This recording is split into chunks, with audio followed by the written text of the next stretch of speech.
Olá pessoal, tudo bem? Então, nós vamos falar hoje sobre a procuração, tá?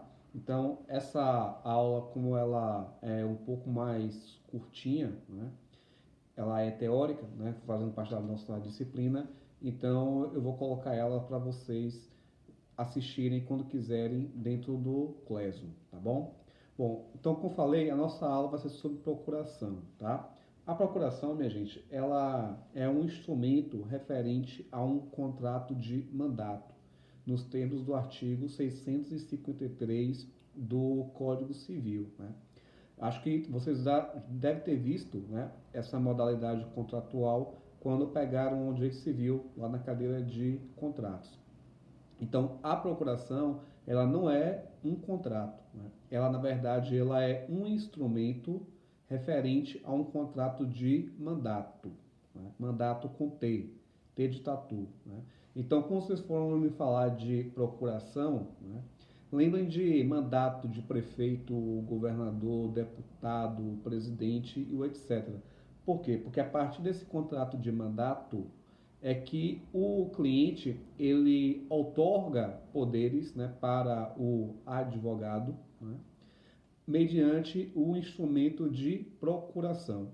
Então, o instrumento de procuração, né, o documento da procuração, ela nada mais é do que um documento do qual você revela a partir dali uma relação jurídica a partir de um contrato de mandato entre o cliente e o seu advogado. Tá?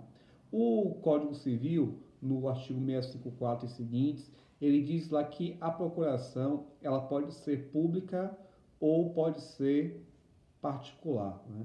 Por que isso acontece? Porque a procuração ela não se dá apenas dentro da relação de advogado e cliente. Né? Qualquer pessoa pode receber o mandato, né? Pode receber poderes, né? Mediante essa procuração para realizar atos para uma outra pessoa. Né?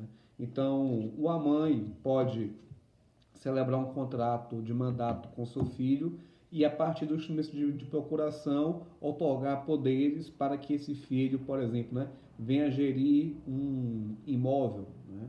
Ou então abra uma conta bancária em uma cidade onde a mãe não está por conta dessa questão do isolamento social, por exemplo. Né?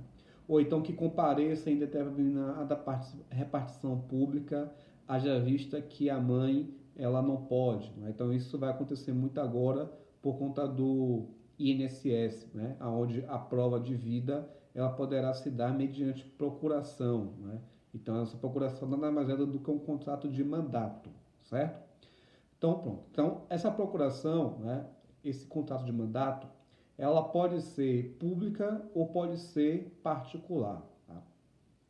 Nos termos do artigo 654 e seguintes, né, a procuração pública ela é conferida em cartório de notas, ou então no tabelionato de notas, né, que é um órgão extrajudicial, mas vinculado ao Tribunal de Justiça do Estado aonde você está, né, mas ela também pode ser particular. Sendo ela particular, para que ela tenha a sua validade, é necessário apenas a assinatura do outorgante, né? No caso daquela pessoa que está conferindo poderes para o outro, certo?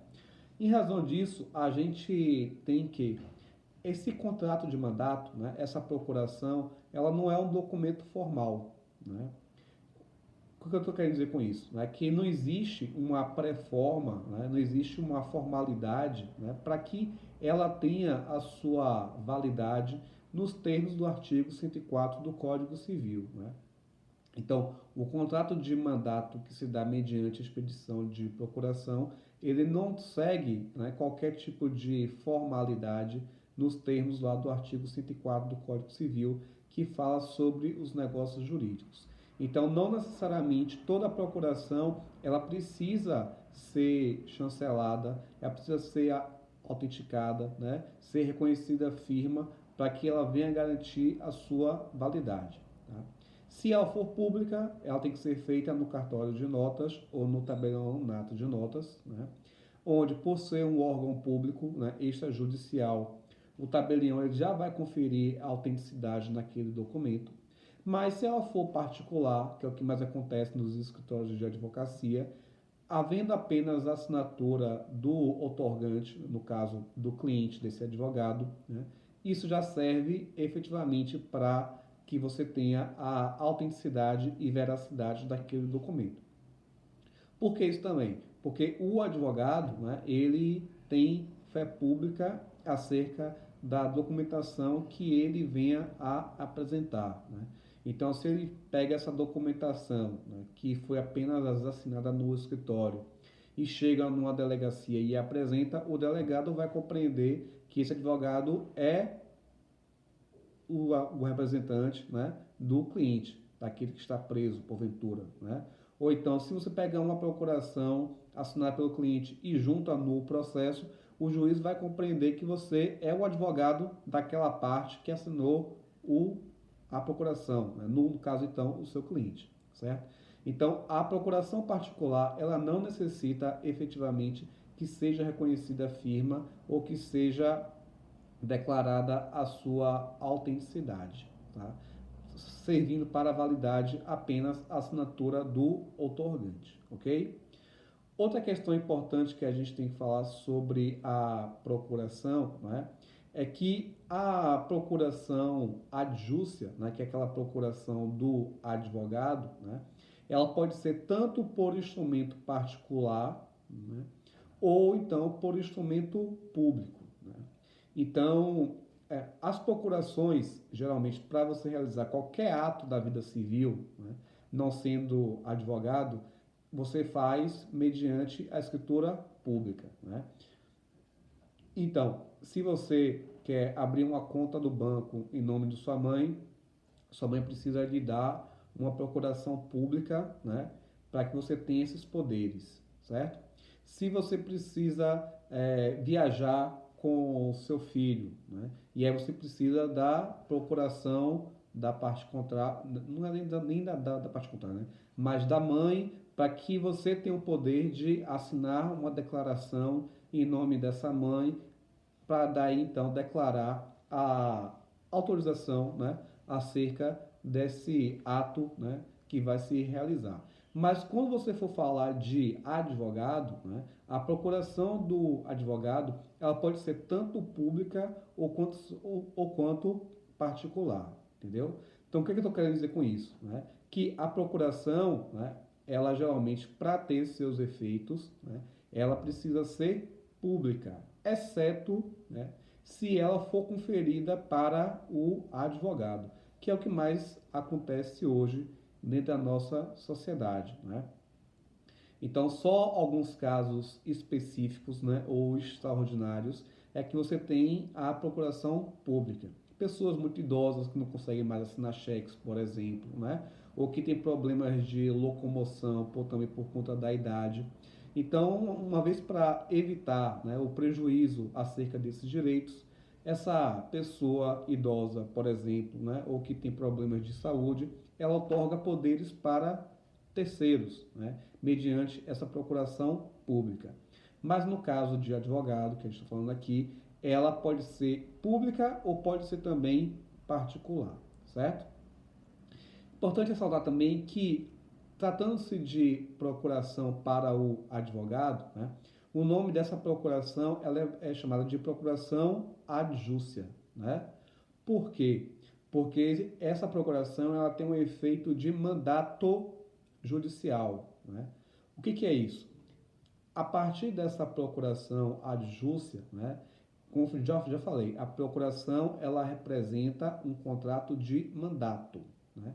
Esse mandato, quando ele é conferido para o advogado, através dessa procuração, né, ele é um mandato judicial. Por quê? Porque o objetivo desse contrato, né, o objetivo dessa procuração adjúcia, né, é para que o advogado ele represente o seu cliente, né, ou aquela parte, seja judicialmente ou seja extrajudicialmente, né? Haja vista que você também tem a questão da advocacia extrajudicial, né? Então, você pode fazer um divórcio extrajudicial, você pode fazer um inventário extrajudicial, né? Você pode fazer um uso capião extrajudicial, né? Você pode fazer, por exemplo, o registro de uma ata de uma sociedade empresária e é um ato extrajudicial que vai demandar advogado, enfim, tá? Então, a procuração conferida para o advogado, ela pode ter eficácia tanto judicial quanto extrajudicial, né? A procuração que vai dizer, e o nome dela é uma procuração adjúcia, tá? Isso nós temos lá tanto no artigo 655 do Código Civil, né? Quanto também no próprio CPC, né? No Código de Processo Civil de 2015, a partir do artigo 103 do CPC, tá? A procuração conferida para o advogado, né, ela precisa efetivamente de quê? Né? Primeiramente, a pessoa precisa ser de fato advogado, né? Então precisa estar devidamente incluído, né, inscrito no rol, né, da OAB. Ademais, pode ser também para sociedade de advogados, tá? Uma vez que a Ordem dos Advogados do Brasil, ela aceita inscrições também das sociedades compostas por advogados. Se no caso a procuração ela tiver, né, poderes conferidos para a sociedade de advogados, é importante que você, no documento da procuração, indique quais são os advogados que fazem parte, né, daquele escritório, daquela sociedade de advogados. Se for um escritório ou uma sociedade que é composta por muitos e muitos e muitos advogados, né, porque ela pode ter alguns sócios e muitos associados, né, ou advogados empregados, né, como a gente vê hoje em dia nos grandes escritórios. Então é importante que você coloque pelo menos quem são os principais sócios, né, do advogado, já que a relação decorrente da procuração, né, o serviço do advogado e a sua atuação em nome do cliente, ela é uma atuação personalíssima, né? Então, quando você, mediante a procuração, você outorga poderes para que o advogado ele realize em seu nome esse ato, né, esse munus, essa atividade praticada pelo advogado, ela é uma atividade personalíssima. Então, se a procuração tiver no nome da sociedade de advogados, é importante que você indique, né, na qualificação dessa sociedade quem são, né, os principais sócios, que também precisa conter, né, nome, sobrenome, estado civil, qualificação completa, né, com o número também da OAB, certo? Outra questão importante também, né? O artigo 105 do CPC, ele fala efetivamente, né, dos poderes que podem ser outorgados, né, para este advogado, tá? E a gente tem aí dois tipos de poderes. Pode ser poderes gerais, né, ou pode ser também poderes específicos, certo? Geralmente, quando você outorga poderes específicos, os gerais e também já estão inclusos.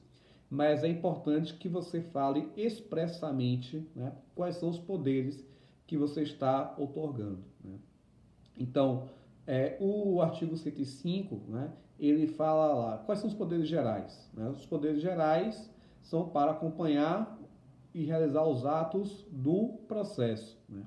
Então, por exemplo, se você ajuizou uma ação, né, em nome de um cliente seu, você juntou na procuração, né, com a sua petição inicial, então o juiz ele vai compreender que você é o advogado daquele seu cliente no processo. Então, os atos, né, principais do processo, você que vai realizar, já que lá naquela procuração você está falando de atos gerais. Então, quais são os atos gerais, né? Os atos gerais é você receber as intimações e as publicações daquele processo, né? É você comparecer e acompanhar o seu advogado, o seu cliente, desculpe, né, na audiência, né? É você ir no cartório e ter vista do processo quantas vezes você quiser, né? É você efetivamente interpor um recurso, né? É você efetivamente, né, fazer várias diligências e atravessar várias petições no processo. Então, quando você fala de procura de poderes gerais, né, para atuar no processo, é para realizar aquelas questões que são globais, né, que são corriqueiras dentro de uma ação judicial, né, que são essas que eu falei aqui, né? Receber publicações, intimações, né? Apresentar petições, né? Apresentar recursos, realizar diligências no próprio cartório, né? Entrar em contato com o oficial de justiça, né? Pedir uma reunião com o juiz para debater um assunto ou outro, ou seja, são atos que o advogado vai realizar no processo, aonde ele não vai precisar juntar ou apresentar nesses atos uma nova procuração, né? Ou até mesmo a mesma procuração. Por quê? Porque aquela procuração que diz lá que você tem poderes gerais, né? Ela já cumpre o papel, né? Então, se o seu papel é você acompanhar e diligenciar o processo da melhor forma para que o seu cliente ele tenha êxito, né? Então, essas atividades que eu falei, né? Esses atos que eu mencionei, eles já estão dentro dos poderes gerais, certo? Mas existem outros poderes que o advogado ele também pode fazer, né? Ele também pode realizar, né? Mas que são poderes específicos, né? São poderes que apenas se constar de forma expressa, né, e escrita na procuração é que você tem o poder de realizar em nome do seu cliente, entendeu? Então, por exemplo, citação, né? Vocês sabem que citação é uma coisa, intimação é outra, né? A citação, ela geralmente ela é um ato que ele é pessoal, né? Então, se eu estou representando o meu cliente, né, é meu cliente que vai receber a citação daquele processo, não sou eu, né? Eu vou receber intimações e publicações, mas o ato citatório, né, que é um ato personalíssimo, é o meu cliente que vai receber. Mas eu posso receber a citação se na procuração que eu recebi, né, que eu conferi, na verdade, né, eu coloquei lá que eu tenho o poder de receber citação em nome do meu cliente, certo? Outra questão, né, que você também pode ter, confessar. Né? O que é você confessar? É você reconhecer em juízo ou fora dele que aquilo que está alegado pela outra parte é verdade. Né? Então, eu estou confessando que o que a parte contrária está aduzindo, está alegando, está afirmando, aquilo dali é verdade. Né? Geralmente, a confissão, né, ela é um ato que é feito pela parte. Né? Mas quando você, na qualidade de advogado, você chega em mesa de audiência e você confessa, né, que de fato aquilo que é alegado pela parte contrária é verdade, né? Então você está realizando um ato, né, que seria personalíssimo ao seu cliente, porque é ele que é parte do processo, não é você, mas que você recebeu poderes para confessar. Então, por exemplo, você está numa ação de família, né? E aí a parte contrária está dizendo que o filho dela é também do seu cliente. Se você diz em mesa de audiência, né, ou você diz efetivamente na petição que de fato você reconhece a paternidade do seu cliente sobre aquela criança, né, que está se discutindo ali uma ação de alimentos ou uma ação de investigação de paternidade, por exemplo, então você está confessando, né, um ato que, na verdade, é sobre esse fato, né, ele está em discussão ainda no processo. Né? Porque um dos debates que você tem numa ação de alimentos, por exemplo, ou pelo menos numa ação de investigação de paternidade, é se você vai reconhecer ou não, né, quem é pai daquela criança. Então, se o advogado, ele em audiência ou numa petição, ele reconhece que o cliente dele de fato é pai daquela criança que está se pretendendo o pagamento da pensão alimentícia, então isso é um ato de confissão, certo? Outra questão também, né? Acordos, né? Você transigir.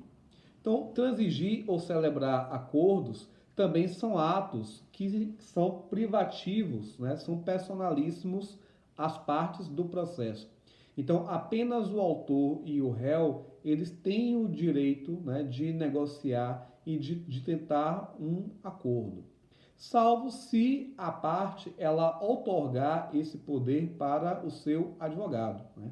Então, eu, na qualidade de advogado, eu posso ter o poder de fazer um acordo em nome do meu cliente, né? Então, se a parte contrária, por exemplo, ó, eu lhe ofereço R$ 10.000 para encerrar esse processo do seu cliente, né? Se eu tiver na procuração poderes para fazer aquele acordo, eu vou assinar aquele acordo, né? Vou apresentar no processo, pedir o encerramento daquela questão e eu não vou precisar da assinatura do meu cliente.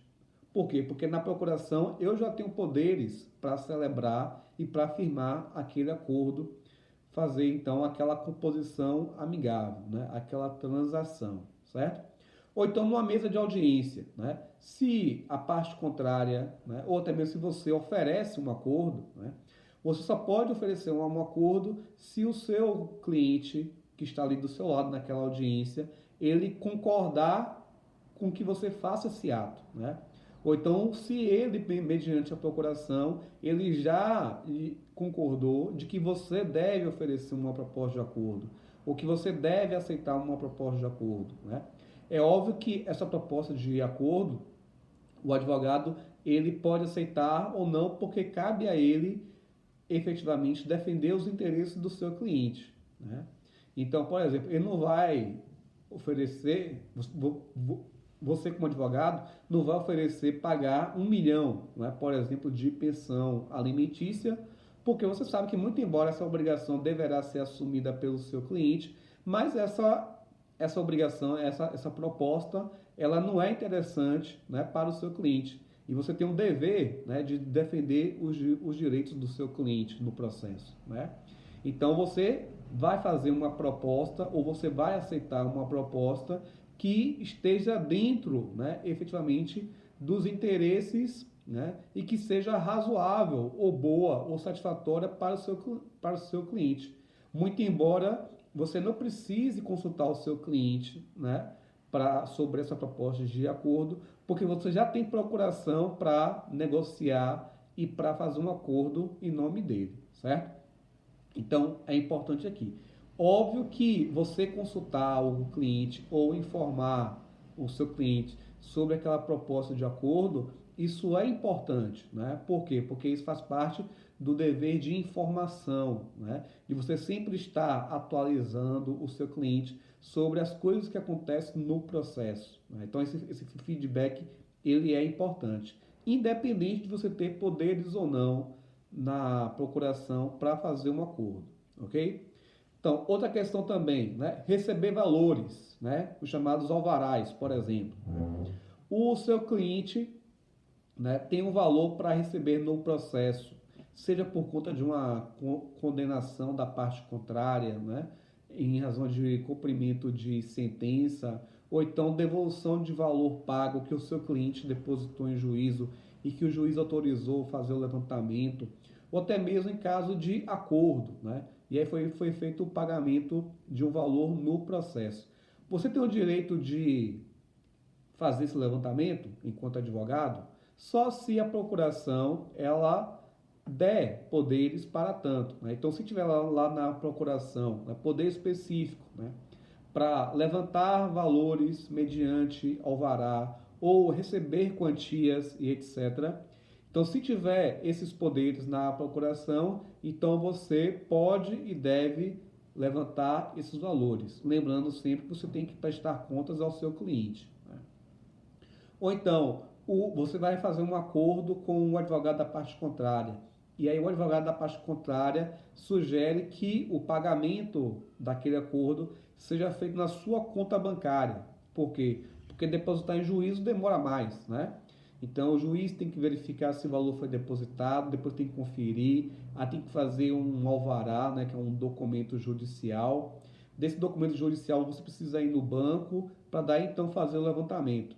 sendo que isso tudo pode ser encurtado se a parte contrária depositar a quantia na conta bancária do seu advogado. Pode depositar? Pode, né? Desde que essa possibilidade esteja prevista na procuração, tá? Que aí se refere também àquela cláusula que eu falei para vocês, né? Está expressamente que o advogado ele tem poderes para receber valores, né? Ou até mesmo levantar alvarás judiciais, tá? Receber quantias ou levantar valores ou alvarás judiciais. Isso é importante também, tá? Fora outras questões que também podem estar no caso, né? Como, por exemplo, poderes para desistir da ação, né? Renunciar direitos, né? A questão importante também, que é uma novidade com o CPC de 2015, né? O advogado ele pode declarar a hipossuficiência do seu cliente, né? Então, se o cliente ele é hipossuficiente porque ele recebe um salário mínimo, né? Ele está desempregado, ele apenas tem uma pensão do INSS, etc. Você mesmo, né, na qualidade de advogado ou de advogada, pode fazer uma declaração, né, declarando que o seu cliente ele é hipossuficiente nos termos do artigo 98, 99 do CPC. Por conta dessa declaração de hipossuficiência, você vai fazer um pedido naquela declaração de assistência judiciária gratuita e juntar ao processo.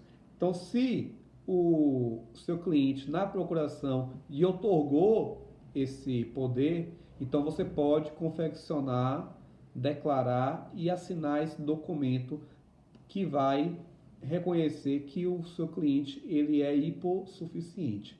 Se não tiver esse poder específico na procuração, essa declaração de hipossuficiência precisará ser assinada de próprio punho pelo cliente, ok? Outra questão importante também é que a procuração, né, como falei a vocês, a procuração particular, que é aquela feita geralmente no escritório, ela precisa ser assinada pelo otorgante para ela ter validade. Por quê? Porque a partir daquela assinatura ali que vai se identificar a manifestação de vontade por parte do cliente, né, por parte do otorgante, que está otorgando o mandato de representação a partir daquela procuração, certo? Essa assinatura, nos termos do Código Civil, a partir do artigo 653, né, e também a partir do artigo 105 do CPC, ela pode ser também assinada eletronicamente. Tá? Então, nada impede que a assinatura ela seja de próprio punho ou que ela seja eletrônica. Entretanto, para que ela seja eletrônica, é obrigatório que haja uma autenticidade, né, daquela assinatura eletrônica, tá? Que pode ser a partir de um token, por exemplo, né? Então, hoje você tem como assinar um documento eletronicamente utilizando um token, tá? Então, a assinatura eletrônica do documento da procuração, ela tem validade se houver uma autenticação acerca daquela assinatura eletrônica. Essa autenticação ela pode ser tanto mecânica, né, quanto também digital, ok? Bom, vamos para a nossa última parte, que se refere à composição da estrutura da procuração, né? Então, essa procuração do advogado, você precisa colocar lá, né? Procuração et adjúcia, né? Lá na frente. E aí você precisa identificar os principais tópicos. Quais são os principais tópicos? São 4, na verdade, ou melhor, 5, né? Primeiro, né, a qualificação do outorgante, né, que é o cliente que vai estar outorgando poderes a partir dessa procuração, né? Então, nome completo, RG, CPF, Estado Civil, endereço, e-mail, certo? Depois, o outorgado, né? Segundo item, o outorgado, que é o escritório de advocacia com a indicação dos seus sócios, né? Além da inscrição CPF, CNPJ, inscrição na OAB, endereço profissional e e-mail, né? Se não for sociedade de advogados, o nome do advogado, que pode ter mais de um também, certo? E aí depois nós vamos para poderes. Tá? Os poderes podem ser dois. Poder geral, né, que é para representar o outorgante, né? Aí você vai dizer em juízo ou fora dele, né?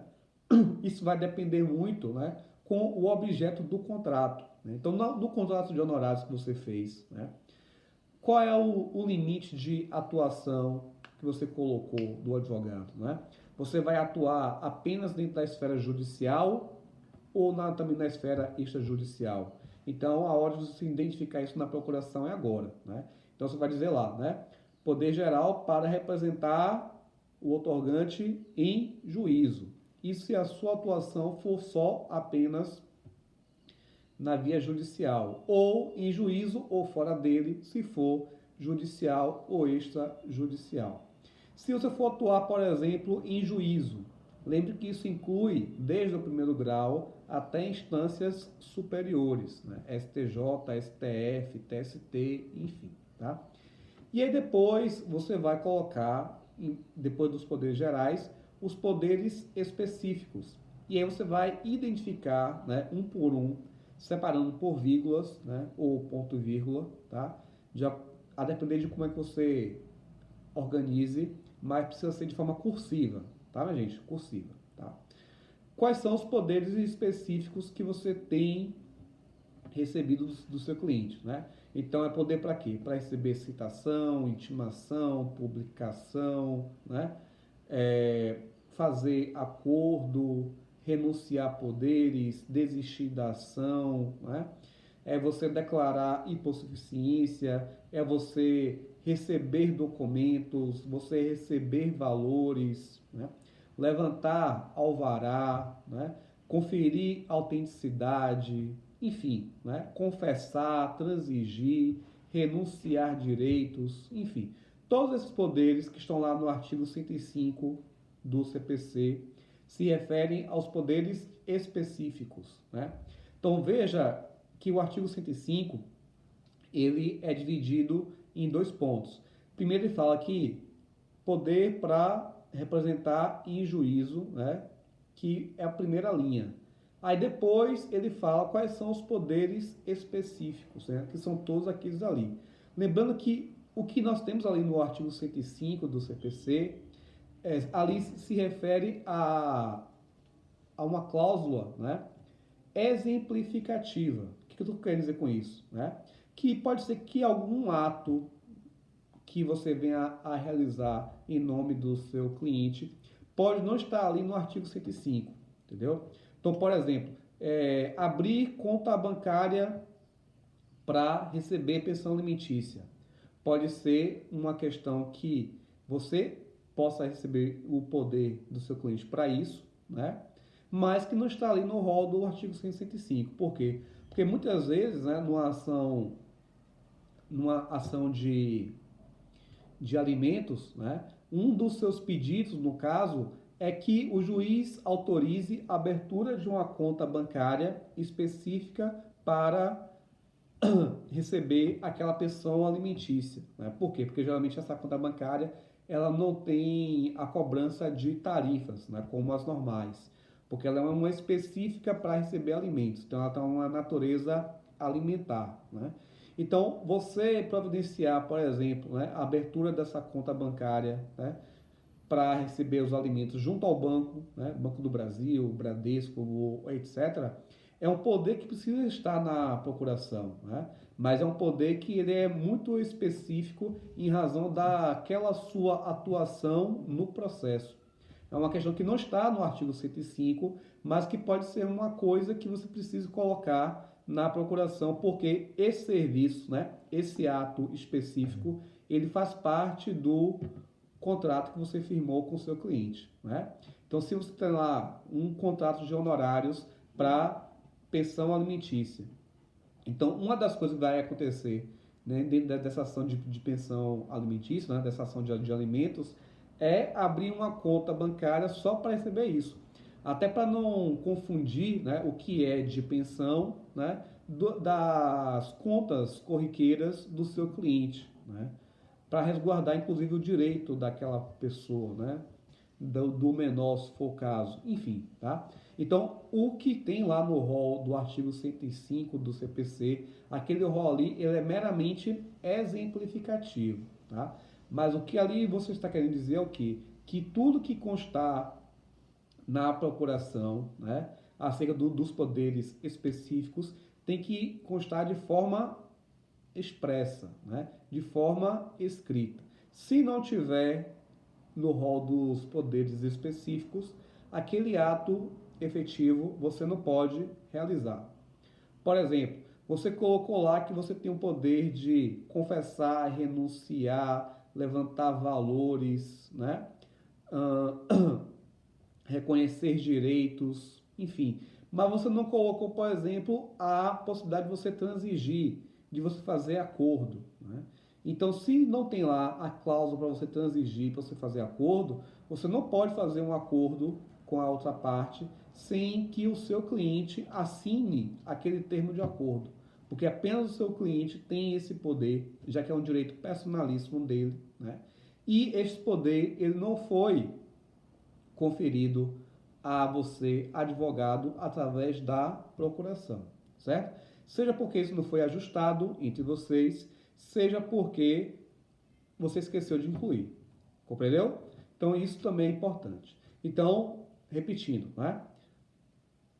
Procuração, adjúcia, aí vem outorgante com qualificação, outorgado, que é o advogado ou o escritório de advocacia, né? Com as qualificações, aí poderes gerais, poderes específicos, devidamente discriminados, aí depois você tem, né?